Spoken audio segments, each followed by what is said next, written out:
Welcome back guys. അപ്പോൾ ഇന്ന് നമ്മൾ പറയുന്നത് റൂറൽ സോഷ്യോളജിയിലെ രണ്ടാം യൂണിറ്റായ റൂറൽ കമ്മ്യൂണിറ്റിയാണ്. അപ്പോൾ ആദ്യമായി ഇൻട്രൊഡക്ഷൻ പരിശോധിക്കുമ്പോൾ സോഷ്യോളജിസ്റ്റ് ഒരു റൂറൽ കമ്മ്യൂണിറ്റി ഡിഫൈൻ ചെയ്യുന്നത് is A group of individuals who share A space and live together. അഥവാ ഒരു ഗ്രാമീണ സമുദായം എന്നുകൊണ്ട് ഉദ്ദേശിക്കുന്നത് ഒരു ഇൻഡിവിജ്വലുകളുടെ ഗ്രൂപ്പുകളാണ്. ഇങ്ങനത്തുള്ളവരാണ് അവർ ഒരു സ്പേസ് ഷെയർ ചെയ്തുകൊണ്ട് ഒരുമിച്ച് ജീവിക്കാൻ താല്പര്യപ്പെടുന്ന ഒരു സമുദായത്തെയാണ് റൂറൽ കമ്മ്യൂണിറ്റി എന്ന് ഡിഫൈൻ ചെയ്യുന്നത്. ഈ റൂറൽ ആയതുകൊണ്ട് തന്നെ അവർ അണ്ടർ ഡെവലപ്ഡും അതുപോലെ തന്നെ അൺപ്ലാൻഡ് ആയി നിലകൊള്ളുന്നൊരു സമുദായമായിരിക്കും. അതുകൊണ്ട് തന്നെ സൈസിൽ ചെറുതായെങ്കിലും പോപ്പുലേഷൻ വളരെയധികം തിങ്ങിയതായിരിക്കും. അതുപോലെ തന്നെ റൂറൽ കമ്മ്യൂണിറ്റി പറയുമ്പോൾ developing and non civilised community ആയിരിക്കും. ഒരു ജിയോഗ്രഫിക്കൽ ഫാക്ടേഴ്സ് ബേസ്ഡ് ആക്കി non civilised and developing country ആയിരിക്കും ഒരു റൂറൽ കമ്മ്യൂണിറ്റി പറയുമ്പോൾ. അതുപോലെ തന്നെ എങ്കിലും ധാരാളം ജനങ്ങൾ ഇവിടെ നിന്നും ജോലിയും അതുപോലെ തന്നെ നല്ല ജീവിത സൗകര്യങ്ങളും പ്രതീക്ഷിച്ച് മറ്റുള്ള അർബൻ ഏരിയകളിൽ താമസിക്കാൻ ഇഷ്ടപ്പെടുന്നവരായിരിക്കും അധിക പേരും. അതുപോലെ തന്നെ അടുത്തത് the types of rural community. അതായത് ഈ റൂറൽ കമ്മ്യൂണിറ്റി 6 തരം വിഭാഗങ്ങളാവുന്നുണ്ട്. 1 academic communities, 2 tribe centres in the area, 3 surrounding areas, 4 governmental office and leisure recreation communities, 6 retirement communities. ഒന്നാമതായി അക്കാഡമിക് കമ്മ്യൂണിറ്റീസ് അന്വേഷിക്കുമ്പോൾ അതായത് primary employers in an academic community are boarding schools. നമ്മൾ കാണുന്ന boarding school, colleges, universities, research lab, അതുപോലെ തന്നെ സഹകരണ training facilities ഒക്കെ അടങ്ങുന്ന ഒരു ഗ്രൂപ്പാണ് അതായത് അക്കാഡമിക് ആയ സമുദായത്തെയാണ് അക്കാഡമിക് കമ്മ്യൂണിറ്റീസ് എന്ന് വിളിക്കുന്നത്. അപ്പോൾ ഇവർ കുറച്ച് പ്രൊഫഷണലായിട്ട് മീഡിയം സ്കിൽഡ് ആയ റോളുകൾ വഹിക്കുന്നവരായിരിക്കും. ഇനി അടുത്തതായി ഏരിയ ട്രേഡ് സെൻറ്റേഴ്സ് പറയുമ്പോൾ അതായത് ഇവർ പ്രോഡക്ട്സ് സർവീസൊക്കെ ലെസ് ടൈമിലായിരിക്കും. അതുപോലെ തന്നെ ഇത് കൊണ്ട് തന്നെ അവർക്ക് ധാരാളം പ്രോഡക്ട്സ് വാങ്ങാനും അത് സർവീസ് ചെയ്യാനും ഒക്കെ സാധിക്കുന്നു. അതുപോലെ തന്നെ ഈ റൂറൽ ഷോപ്പിൻ്റെ പ്രധാന ഇമ്പോർട്ടൻ്റ് എന്താണെന്ന് ചോദിച്ചാൽ അത് പ്രധാനമായിട്ടും ജനങ്ങൾക്ക് നല്ല ഉപകരിക്കുന്നതായിരിക്കും. അതുപോലെ തന്നെ ഗവൺമെൻറ് സെൻറ്റേഴ്സ് മൂന്നാമതായി അന്വേഷിക്കുമ്പോൾ അതായത് ബിക്കമിങ് മോർ സെൻട്രലൈസ്ഡ് ആയൊരു കമ്മ്യൂണിറ്റിയാണ് ഈ റൂറൽ ഗവൺമെൻറ് പ്രധാനമായിട്ടും അർത്ഥമാക്കുന്നത്. അതായത് അതിൽ ഉദാഹരണമായി പറയുമ്പോൾ സ്റ്റേറ്റ് ആൻഡ് ലോക്കൽ ക്യാപിറ്റൽസ്, അതുപോലെ തന്നെ region hosting jails or military bases. ഒരു ജയിലും അതുപോലെ തന്നെ മിലിറ്ററി സംവിധാനങ്ങളൊക്കെ അടങ്ങിയൊരു സമുദായത്തിനാണ് ഗവൺമെൻറ് സെൻറ്റേഴ്സ് പറയാം. അടുത്തതായി ഇതിനുള്ള ഉദാഹരണം അന്വേഷിക്കുമ്പോൾ ലോർട്ടൺ, വിർജീനിയ ആൻഡ് ക്വാൻറ്റിക്കോ ഒക്കെയാണ് എക്സാമ്പിളായി കണക്കാക്കപ്പെടുന്നത്. അടുത്തതായി പറയുമ്പോൾ ലേഷർ റീക്രിയേഷൻ കമ്മ്യൂണിറ്റീസ്, അതായത് ടൂറിസം ടൗൺസിനെ ബേസ് ആക്കിയിട്ടുള്ളൊരു കമ്മ്യൂണിറ്റിയാണ് ലേഷർ റീക്രിയേഷൻ കമ്മ്യൂണിറ്റീസ്. മറ്റുള്ളവരെ ആകർഷിപ്പിക്കാൻ അഥവാ ടൂറിസ്റ്റുകളൊക്കെ ആകർഷിപ്പിക്കാൻ അവരുടെ സമുദായത്തിൽ മറ്റുള്ളവരെ ആകർഷിപ്പിക്കാൻ തരത്തിലുണ്ടാക്കുന്ന ഒരു സമുദായമാണ് ലേഷർ റീക്രിയേഷൻ കമ്മ്യൂണിറ്റീസ്. അതുപോലെ തന്നെ അത്യാവശ്യമായ ഫുഡ്, ലോഡ്ജിങ്, അതുപോലെ തന്നെ അത്തരം സംവിധാനങ്ങളൊക്കെ ഇവിടെ ഉണ്ടാവും. അതിന് ഉദാഹരണമായി കണക്കാക്കപ്പെടുന്നത് ഡെഡ്വുഡ്, സൗത്ത് ഡക്കോട്ടയ്ക്കായി കണക്കാക്കപ്പെടുന്നു. ഇനി 5-ാമതായിട്ട് റിട്ടയർമെൻറ്റ് കമ്മ്യൂണിറ്റീസ്, അതായത് ഈ ഒരു സമുദായം എന്ന് പറയുമ്പോൾ അവരെ നല്ലൊരു എംപ്ലോയ്മെൻറ്റിൽ നിന്ന് റിട്ടയർഡ് ചെയ്ത ഒരു സമുദായത്തിനാണ് റിട്ടയർമെൻറ്റ് കമ്മ്യൂണിറ്റീസ് എന്ന് അർത്ഥമാക്കുന്നത്. ഇവർ ജീവിക്കാൻ പെൻഷൻസ് അതുപോലെ തന്നെ സോഷ്യൽ സെക്യൂരിറ്റി സേവിങ്സ് ഒക്കെ ഇവർക്ക് ലഭിക്കുന്നതാണ്. Characteristics of rural and urban community.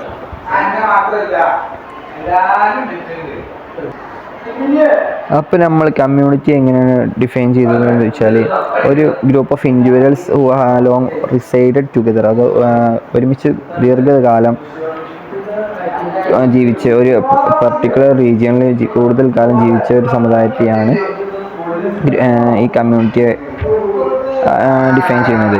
Rural community പറയുമ്പോൾ ഡെവലപ്പിംഗ് ആൻഡ് സിവിലൈസ്ഡ് ടെറിട്ടറിയാണ് നമ്മൾ ആദ്യം പറഞ്ഞു. അതുപോലെ തന്നെ ധാരാളം ലേറ്റർ ഫെസിലിറ്റിക്കൊക്കെ വേണ്ടി അവർ മറ്റുള്ളവരെ ആശ്രയിക്കും എന്നുള്ളതാണ്. ഇനി qualities of a rural community. Size of the community ഒന്നാമതായി, അതായത് സ്മാളർ ദാൻ അർബൻ സെറ്റിൽമെൻറ്റ്സ് ആയിരിക്കും, ചെറുതായിരിക്കും. അതുപോലെ തന്നെ ഡെൻസിറ്റി ഓഫ് പോപ്പുലേഷൻ വളരെയധികം ജനങ്ങളുടെ തിങ്ങി പാർക്കലുണ്ടാവും. അതുപോലെ തന്നെ മൂന്നാമതായി agriculture is the main occupation.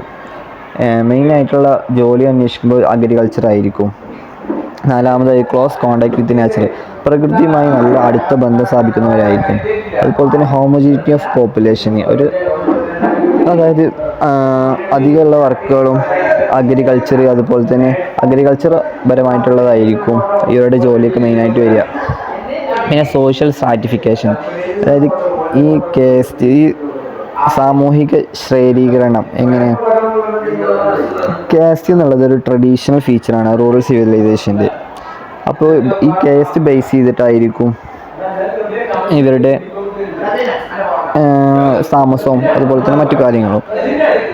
ഏഴാമതായി social interaction, അതായത് നല്ല അർബൻ ഏരിയയേക്കാളും ജനങ്ങൾ പരസ്പരമായിട്ടുള്ള ബന്ധങ്ങൾ സ്ഥാപിക്കുക റൂറൽ കമ്മ്യൂണിറ്റികളിലായിരിക്കും. ഇനി എട്ടാമതായി സോഷ്യൽ മൊബിലിറ്റി ആയിരിക്കും. അതായത് ഒരു ഇൻഡിവിജ്വലിൻ്റെ സോഷ്യൽ പൊസിഷൻ എങ്ങനെയാണ് കാസ്റ്റ് സിസ്റ്റം ബേസ് ചെയ്തിട്ടായിരിക്കും ഉണ്ടാവുക. ഇനി സോഷ്യൽ സോളിഡാരിറ്റി, ഒരു സോഷ്യൽ കൊഹഷൻ എല്ലാ ഇൻഡിവിജ്വലിൻ്റെ ഇടയിലും ഉണ്ടാവും എന്നുള്ളതാണ്. അതായത് എല്ലാവർക്കും shared experiences, goals, customs and traditions ഒക്കെ നിലനിന്ന് പോരും എന്നുള്ളതാണ് റൂറൽ കമ്മ്യൂണിറ്റീൻ്റെ ഒരു ക്വാളിറ്റി. പിന്നെ ജോയിൻറ്റ് ഫാമിലി ആയിരിക്കും. ജോയിൻറ്റ് ഫാമിലി സിസ്റ്റം, അതായത് മറ്റുള്ള ഗ്രാമങ്ങൾക്കൊന്നും പോവാതെ ഒരുമിച്ച് ജീവിക്കുന്നൊരു സിസ്റ്റമാണ് ഇവർ മുന്നോട്ട് പോകുന്നത്. ഇനി geographical characteristic of a rural community. അപ്പം നമ്മൾ പറഞ്ഞു ഡെവലപ്പിംഗ് ആൻഡ് അൺസിവിലൈസ്ഡ് ടെറിട്ടറി ആയിരിക്കും ജിയോഗ്രഫിക്കൽ ഫീച്ചറായിട്ട് റൂറൽ കമ്മ്യൂണിറ്റി ചെയ്ത്. ഇനി അധിക ജനങ്ങളും many people leave rural areas, അതായത് അധിക ജനങ്ങളും ഈ റൂറൽ ഏരിയാസൊക്കെ നല്ല ഉയർന്ന സൗകര്യം പ്രതീക്ഷിച്ച് റൂറൽ ഏരിയ ജനങ്ങൾ അർബൻ ഏരിയയിലേക്ക് കൂടിമാറുന്നതാണ്. അതുപോലെ തന്നെ യൂണിഫോം കൃത്യത, ഡ്രസ്സ്, ലാംഗ്വേജ്, ഹാബിറ്റ്സിലൊക്കെ അൺമിസ്റ്റേക്കബിൾ ആയിട്ടുള്ളൊരു യൂണിഫോമിറ്റി കീപ്പ് ചെയ്യുന്ന എന്നുള്ളതാണ്. അതുപോലെ തന്നെ കമ്മ്യൂണിക്കേഷൻ സിസ്റ്റം, മറ്റുള്ളവരുടെ ഇടപെടൽ വളരെയധികം സ്ലോ ആയിരിക്കും. അർബൻ ഏരിയ അത്ര പുരോഗതി പ്രാപിച്ചിട്ടുണ്ടാവില്ല. അതുപോലെ തന്നെ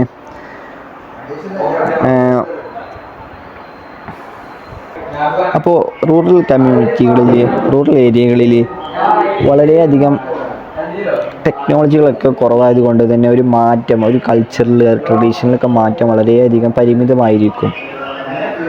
അതുപോലെ തന്നെ വളരെയധികം ഡീപ്പായിട്ടുള്ള ബോൺസ്, കണക്ഷൻസ് വിത്ത് അതേഴ്സൊക്കെ അതായത് മറ്റുള്ളവരുമായി നല്ല ബന്ധം സ്ഥാപിക്കുന്നവരായിരിക്കും ഈ റൂറൽ കമ്മ്യൂണിറ്റിയിൽ ജീവിക്കുന്നവരെല്ലാവരും. അതുപോലെ തന്നെ ഈ മില്ലുകൾ, ഫാക്ടറികളൊക്കെ കുറവായത് കൊണ്ട് തന്നെ അവരുടെ പ്രൊഡക്ഷൻ അന്വേഷിക്കുമ്പോൾ വളരെയധികം ആനുപാതികമായി കുറവായിരിക്കും എന്നുള്ളതാണ്. അതുപോലെ തന്നെ ഈ വാഹനങ്ങളൊന്നും ഓടാത്തത് കൊണ്ട് തന്നെ പൊല്യൂഷനെ ഇത് ഇല്ലാതാക്കും എന്നുള്ളതാണ്.